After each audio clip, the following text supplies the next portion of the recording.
the UConn Huskies are going back to the Big East. And on the surface, this looks great for the Big East and UConn, and it is. And on this episode, I'm going to dissect everything. What this means for UConn, the Big East, why this decision was made, and more importantly, what UConn can do moving forward, and what this means for the elephant in the room, that is UConn football. But I want to start off with this. I have to give UConn a lot of credit because they did something this week that's very hard to do. They accepted who they are. Now, on the surface, you might be saying, well, wait a minute, that's easy to do. No, it isn't. In college athletics, you see it all the time with schools and universities. They have these grandiose visions of being a certain athletic program, and it's great to have aspirations, but you also have to realize there are certain limitations on your athletic programs. And I think UConn made that realization and has made the best decision for them moving forward. The first big reason was, and I can't blame UConn for this, they tried to get into a Power 5 conference. But to be fair, everyone was trying to do that. You look for a good 15-year period, from the late 2000s to probably about the mid-2010s, all these major conferences, the Power 5, these schools that were kind of borderline, they were doing everything to get in because they know the television revenues. We were seeing television contracts in the billions of dollars. And these schools realized the amount of money they would get. Why do you think Syracuse left the Big East? Why did you see the former Big East break up? It's because a lot of these schools who had football programs, they saw the money opportunity and they followed it. But now we've seen this also in sports, and we see this trend in professional sports and in college sports. And it's kind of funny because we see it, and it's almost like a cycle. We usually see about every 2 decades a big upheaval, whether it's expansion, whether it's franchises relocating, and then the dust settles for about 15, 20 years, and then it gets crazy again. And right now, I think we're in that lull for college sports, where we saw these teams do everything they could to get into these Power 5 conferences. But now, these conferences, they're pretty set. They're not going to be adding more pieces. And if anything, some of these conferences might feel like they added too many pieces. They have their television contracts. They have their television networks. They are set.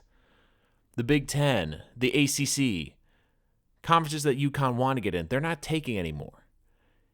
And the AAC is trying to proclaim that they're a Power 6 conference. That's not how it works. That is not how it works. And as much as the AAC tries to push that and say, we are a Power 6, no, you're not. You might have a couple teams that are borderline Power 5 teams, but you're not a power conference.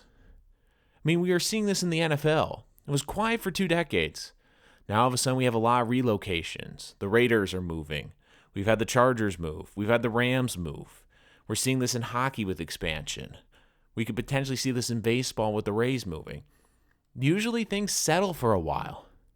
And right now in college sports, we're seeing that.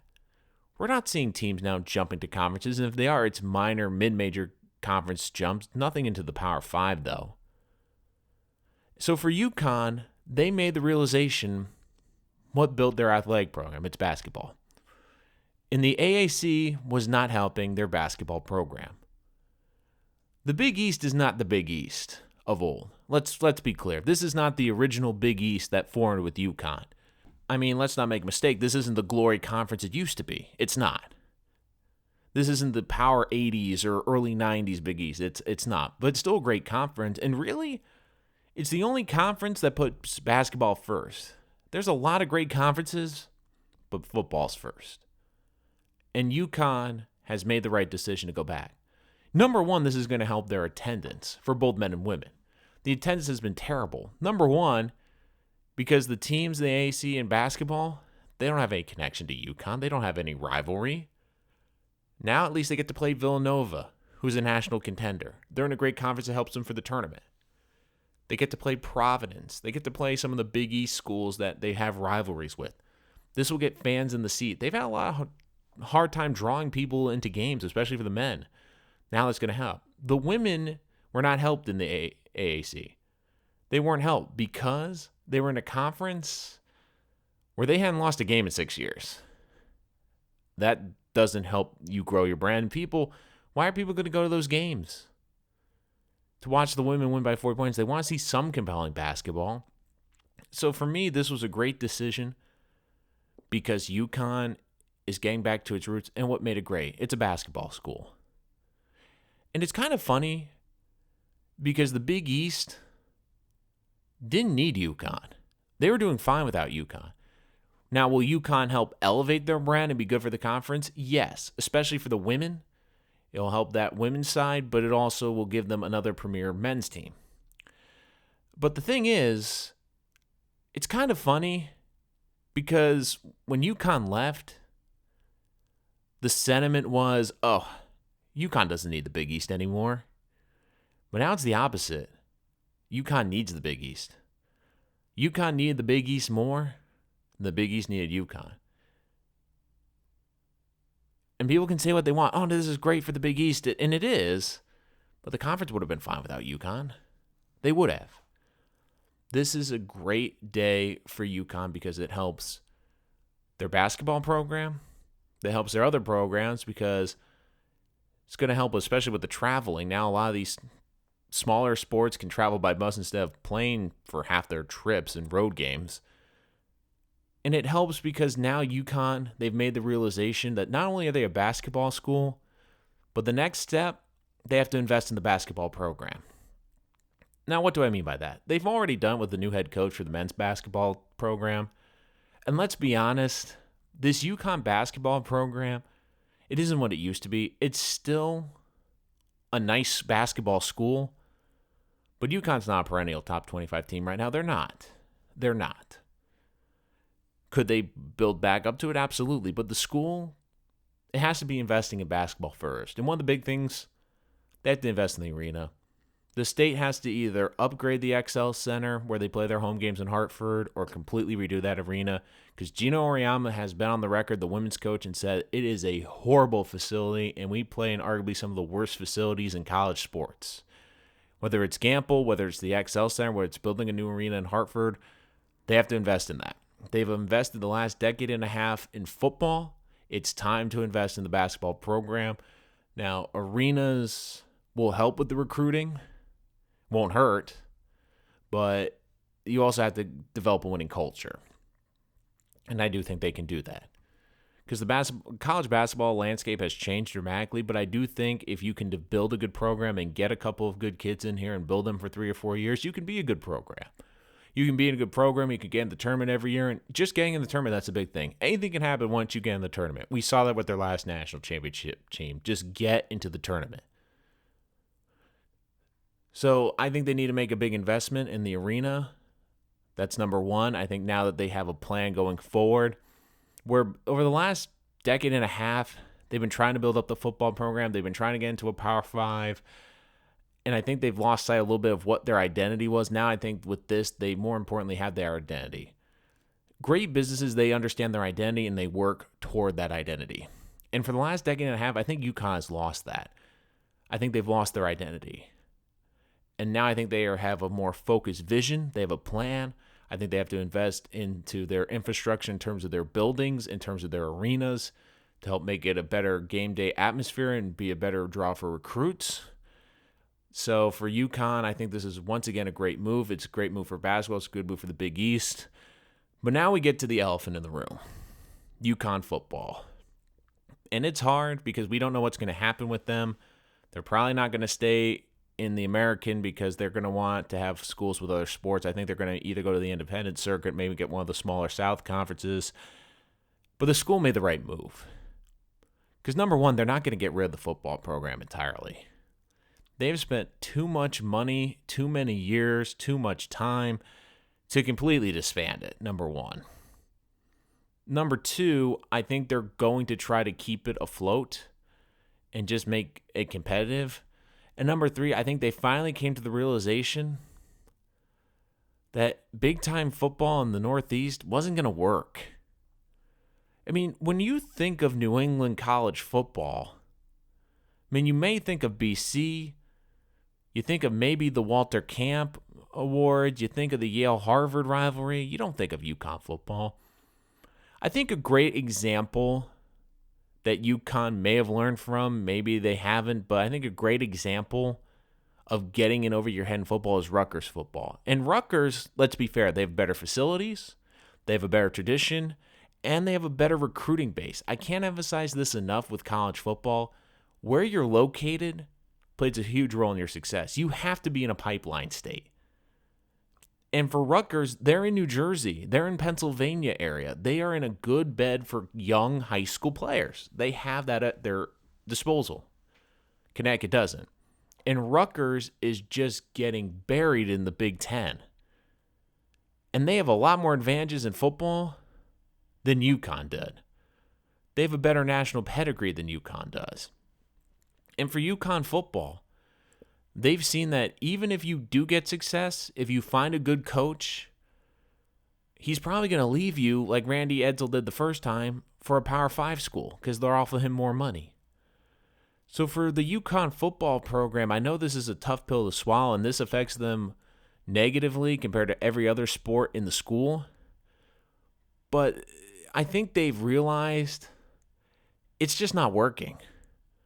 No one's showing up to these games, and this is a program last year set the NCAA record for the worst defense in history with the most points allowed, and they're losing to FBS schools. It's a program that, like I said, they're not going to let it die. They're not going to let it go away. I think they'll just look to keep it afloat. But the reason that they went into football was to get into a Power 5 conference. Because they knew to get into a Power 5, they had to have football. That's why they've invested all the money. That's why they built the stadium. It was to get into a Power 5 conference. Now, because, like I said, the conferences have settled, I don't think any of these Power 5s are going to take anyone for a while. I think UConn's come to the realization, look, we're not getting into a Power 5. We've invested all this time, money, and resources into football. Let's pull back a little bit on the football program. If it works and we could get it going, great.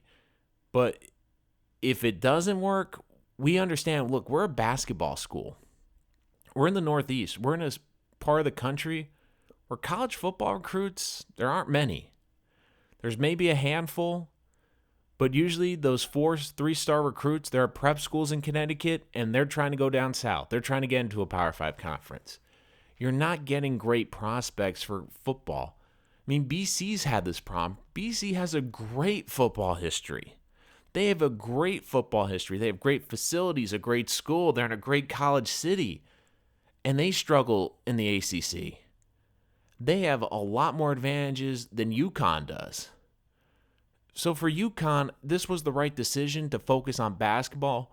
And we've seen them even go in other avenues. Their hockey team, they've joined Hockey East. They're actually a pretty good program. They're pretty successful. And I think they've realized they're good with that niche. They're good with the basketball niche. The football one, it's a hard sell.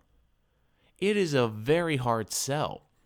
I mean, you're in a state that there's options. There's a lot of professional football around. You have the Jets. You have the Giants in New Jersey. You have the Patriots in New England.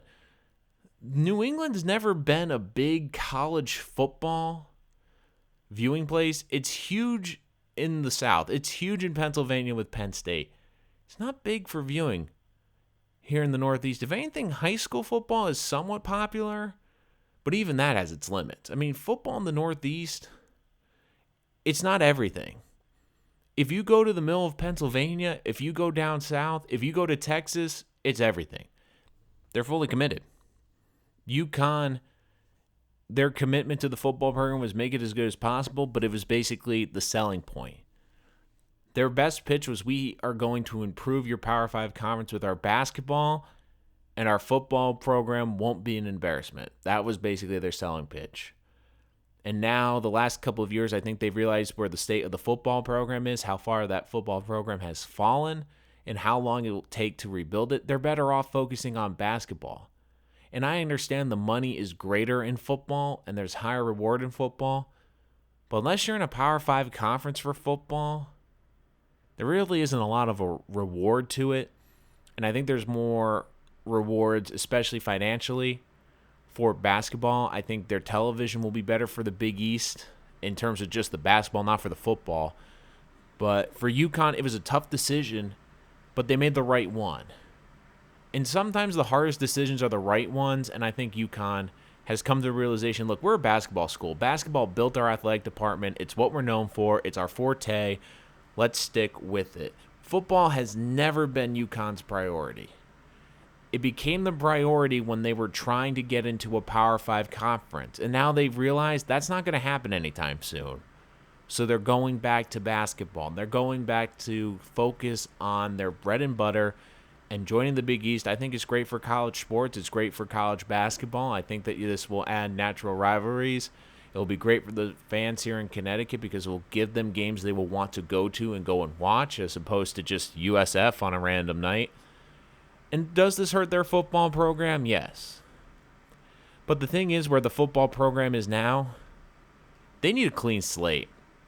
They need to start and completely regut it, and I think Randy Edsall has started that process. But this isn't a 2 or 3 year fix. This could be a decade-long fix to just turn around and make them competitive in any conference, this UConn football program.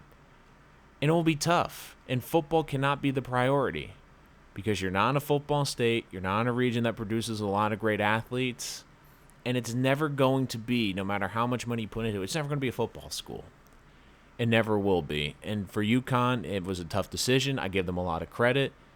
They are going back to the Big East, and this is great for college basketball and for the University of Connecticut's future.